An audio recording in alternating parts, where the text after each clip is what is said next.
Hey everyone, welcome back to Seoul Screen, your place for everything Korean cinema and drama, where we don't just talk about what's happening, we talk about why it matters and how it makes us feel. Today, I want to talk about a film that instantly grabbed my attention the moment the posters dropped. This is one of those projects where just reading the cast list already feels intense. So Hee, Jeon Jong Seo, Sung Cheol, Shin Rok, Jeon Jong Seo, Lee Jae-yoon, YooA, and the title? Project Y. Add crime, hidden money, gold bars, betrayal, and Gangnam as the backdrop, and honestly, how are we not supposed to be excited?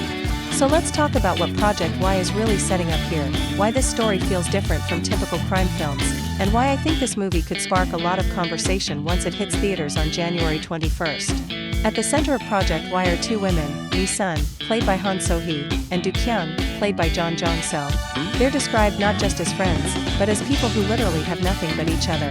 That detail alone already tells us this isn't going to be a glamorous crime fantasy where everyone looks cool and confident from start to finish. This feels like desperation. Survival. Two people who've been pushed so far that stealing 8 billion won worth of gold feels like their only way out. And let's pause on that for a second. 8 billion won. That's not just, I want to be rich, money. That's, I want to disappear, erase my past, and never look back, money. That already raises a question I want you to think about while watching this film. If you were truly at the end of your rope, would you take that one chance, even if it meant risking everything? What I find really interesting is how the film sets up their motivation. Lee Sun and Kyung aren't chasing luxury. They're saving money. They're trying to build something ordinary, something stable. And just when that normal future feels possible, the world betrays them and they lose everything. That's such a painful, relatable turning point.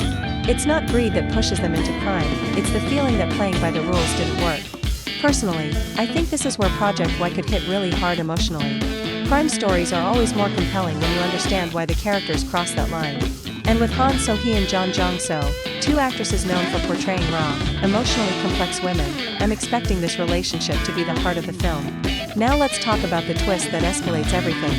Lee Sun and Kyung hear rumors about hidden illegal money belonging to CEO 2, played by Sung Cheol. They plan to steal it, probably thinking this is their one calculated risk. But instead of just money, they stumble upon gold bars hidden in the same place. That discovery alone feels symbolic. Money can be spent. Gold carries weight, greed, and danger. It's physical. It's harder to hide. And it attracts far more attention. From that moment, this story stops being just about two women escaping their lives. It becomes a collision of desires, secrets, and power. Sung Cheol as CEO 2 already looks chilling in the posters. His expression is cold, unreadable, almost empty. That kind of character is always dangerous because you never know how far they're willing to go to protect what's theirs. And if that money is illegal, then you know the consequences of losing it won't be simple. Then there's Jae-young, played by Shin Rok. If you've seen her work before, you know she brings a quiet intensity that can completely dominate a scene. In the poster, she looks resolute, not panicked, not desperate. That makes me think she's someone who understands the rules of this dangerous game better than most. Is she an ally? An obstacle? Or someone waiting for the perfect moment to strike? We also have Hwang So, played by Jeon Jong Seo, described as having heavy, commanding charisma. Characters like this often represent authority or control, whether it's within the criminal world or beyond it. And then Suk-gu, played by Lee Jae-yoon, with that sly, vicious look, you just know betrayal is written all over that character. And I can't skip Kyung, played by YooA. Her hazy, detached expression really stands out. It makes me wonder if she's emotionally numb, manipulated, or hiding something much darker beneath the surface. Casting YooA in a crime film like this is already intriguing because it challenges the image many people have of her. What really excites me is that the posters don't clearly tell us who the villain is. Everyone looks suspicious in their own way. Everyone seems driven by something different: money, power, survival, loyalty, revenge. That kind of setup usually leads to shifting alliances and morally gray decisions, which are always more interesting than clear good versus evil. The tagline, "One chance only," ties everything together perfectly. This isn't a story about multiple attempts or second chances. It's about one moment where everything changes. One decision that locks these characters into a chain of events they can't escape from. And honestly, that's where I think Project Y could really stand out among recent Korean crime films. Instead of focusing only on clever planning or action, it seems more focused on consequences. What happens after you take that chance? Who do you become when survival turns into obsession? I also love that this is set in Gangnam. So often, Gangnam is portrayed as glamorous, polished, and untouchable. But here, it feels like a mask. Beneath the luxury is corruption, illegal money, hidden gold, and people willing to destroy each other. That contrast makes the story feel even sharper. Now, let me share my personal take. What draws me most to Project Y isn't the gold or the money, it's the friendship between Lee Sin and Do Kyung. Stories about female friendships under extreme pressure are still relatively rare in crime films.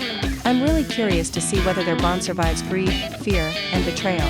Will they protect each other at all costs, or will desperation slowly tear them apart? And I want to ask you this, if you were Lee Sun or Do Kyung, and you realized the situation was far bigger and more dangerous than you expected, would you still go through with it? Or would you walk away, even if it meant returning to nothing? Another question I'm really curious about is who actually controls the game here. Is it CEO To with his illegal money? Is it Ji Young with her calm resolve? Or is the real power in information? Who knows what, and when? January 21st isn't that far away, and I have a feeling Project Y is going to be one of those films people debate after watching. Who made the right choice? Who crossed the line first? Who deserved what they got? Those are the kinds of movies that stay with you longer than flashy action ever could. So now I want to hear from you. What excites you most about Project Y? The cast, the story, or the crime angle? Do you think Lee Sin and Do Kyung will make it out together, or is this one of those stories where survival comes at a terrible personal cost? And which character are you most suspicious of right now, just based on the posters? Drop your thoughts in the comments. I really want to read your theories before this film comes out and see how they compare once we finally watch it. If you enjoyed this deep dive, make sure to support Soul Screen by liking the video and sharing it with fellow Korean film fans. And as always, stay curious, stay critical, and I'll see you in the next one.